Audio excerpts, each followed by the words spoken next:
Hello everyone, welcome back to Laudits TV.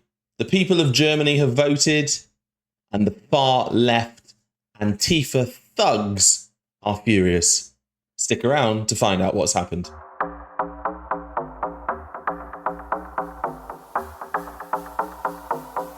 Hello guys and welcome back to the channel. We all know what the far left / Antifa are like in person. You've seen it on my videos, you've seen it on countless other videos from auditors through to just general members of the public who get attacked for simply having a camera.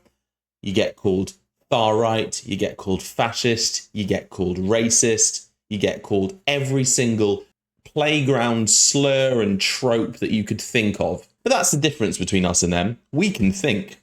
Now, some massive results have happened over in Germany overnight, and due to decades of mass immigration, stagnant growth, and quite frankly, embarrassing policies that have dismantled a country that was one of the richest and most successful in the world, not just Europe. The people of Germany have come out and voted for change. Change that is soon to happen here in the UK. Change that will be very positive for everyone, because what we aim to do is bring equity and fairness back to a system that subverts and attempts to dismantle the very core of who we are. Now, before I show you some videos of what are actually the fascist anti-fascists, which I find hilarious, because they're all about breaking down fascism, yet they like to prevent freedom of speech, harass groups, and try to intimidate older women, as you would have seen on a video that I did recently. And it doesn't just seem to be Antifa that are restricting freedom of speech, but the incoming German government have already spoken about not doing any sort of power sharing deal with the AfD, the Alternative für Deutschland party, based on prejudice. Already being marketed as far right thanks to the fact that they are against mass uncontrolled immigration, many stabbings like Mannheim, and the degradation of their culture and the removal of their national identity thanks to some supranational organisation's intent. Who knows? It's a bit strange at the moment. The CDU, as you can see in the results to the left of me, won the election with 208 seats, 14 million votes, 28% of the overall votes, while the AfD came very close in second with 152 seats. Now, like I said, the incoming government doesn't want to power share because they're afraid of the change that the AfD will bring, real change to save Germany. Now, as I mentioned, Antifa, the far left, are furious about these elections. They're furious about democracy. So they've caused up an absolute stink in the capital. Here are some scenes. You won't believe it. Well, actually, you will believe it because you know what they're like. The AfD, and all eyes will be on them this evening, Adam, and whether their often controversial message has landed. Yeah, it is, and the extent of that controversy is probably represented here. So I'm just between where the AfD officials are gathering, down there, the other side of this police line. You can see there's quite a significant line of police officers, police vans going down into the distance. And that cacophony of noise you can hear is coming from over there. This is a protest, but as you can see, there's more police officers coming down now. And let's just move out of the way. So you could just see some of these protesters there have just been pushed to the ground.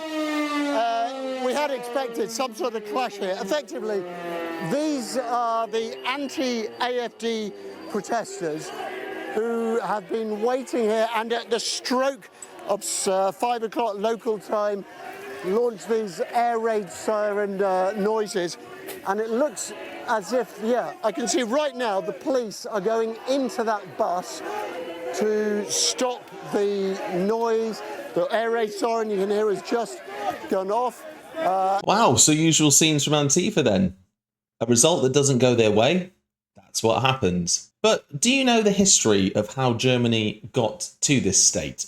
Got to the point where they were voting for a party that was very much on the fringes for a long time. Here's a potted history for you. So we're going to start our journey in 2021, only about 4 years ago. But what started this movement was the energy price surge, when Russia's reduction of gas supplies to Europe exacerbated in huge energy costs for Germany because of its heavy reliance on Russian imports. And we are very much aware of how that can hit our pockets personally when our energy prices soar. Then, of course, February 2022, Russia invaded Ukraine, which suspended the Nord Stream 2 and created an even further, which deepened the energy crisis in the country.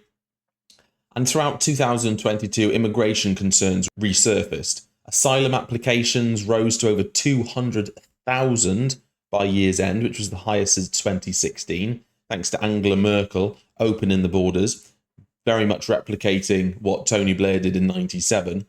And the thanks that Germany got for doing that, there were high-profile incidents like the October knife attack in Ludwigshafen by the Somali asylum seeker, which fueled a lot of this resentment towards mass immigration. And let me be very clear on that. Mass immigration, not the individuals that are coming in, the sheer concentrated number of people who, as we can see, contained very evil people who slipped through the system and murdered citizens of Germany. Then the economic stagnation continued in 2023. The AfD had a polling surge, climbing to about 18 to 20% in national polls, before, obviously, that awful attack on December 31st in Mannheim, New Year's Eve, where the Syrian man drove a vehicle into a crowd, injuring several. Then we fast forward to sort of the end of last year, when the Scholz coalition started to collapse after they sacked the finance minister. And we thought that resentment for the government was at an all-time high then, before the Solingen attack, where yet again another Syrian asylum seeker killed 3 at a festival. Also not mentioning that poor police officer who, thanks to decades of psyops and empathy suicide, tackled the German citizen who was trying to stop this illegal immigrant from going on a knife rampage.